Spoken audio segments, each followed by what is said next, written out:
Have you ever had any trouble understanding financial instruments such as derivatives? Well, here is your explanation.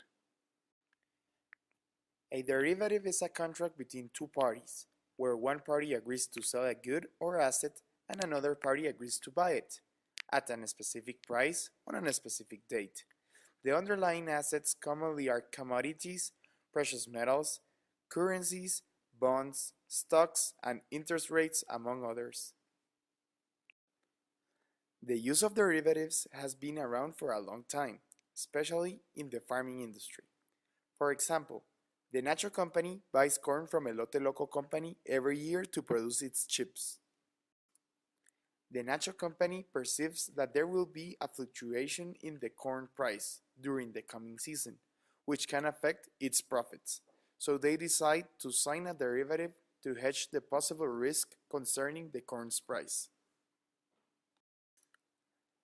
Elote Loco company agrees to sell its corn at $2 per pound. This helps Elote Loco company to secure the sale of the produced corn and prevents the Nacho company from buying more expensive corn in the future.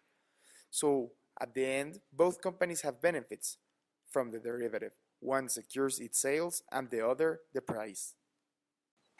The most important advantage of derivatives is they increase savings and investment in the long run.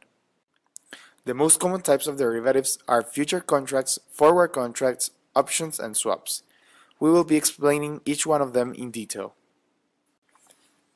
Future contracts. A future contract is a type of derivative where the parties agree to buy or sell a good at a future date and price.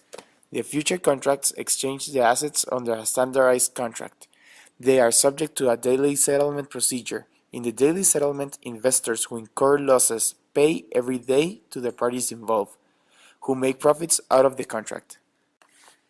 The future contracts are usually written in reference to the spot or today's price.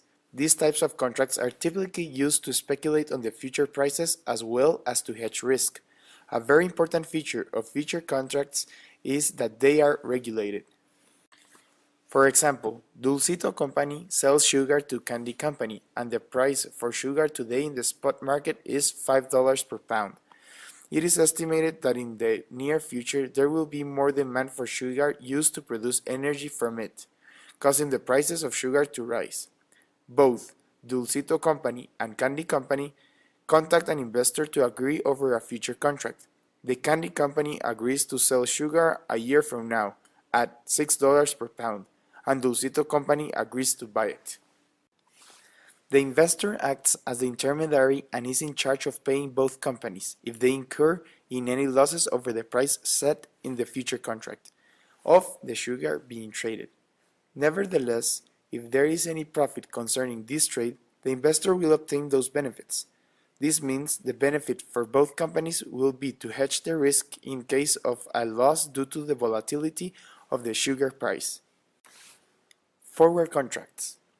A forward contract is a type of derivative concerning a buyer and a seller, together with the purchase or sale of a good at a later date at a price agreed upon today.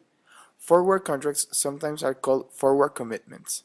Each contract is custom designed and is unique in terms of contract size, expiration date, and asset type, quantity, and quality.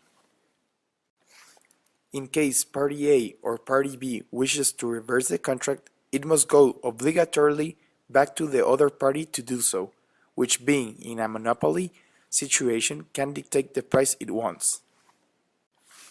The main difference between future contracts and forward contracts is that future contracts are regulated and traded on organized exchanges. On the other hand, forward contracts are customized for each trading situation, meaning this happens only between the two parties, and this is called over-the-counter trade. In addition, future contracts are settled in a daily manner, whereas forward contracts do so at the end of the period stated beforehand in the contract. Options. Options are of two types, calls and puts. Created using Powtoon.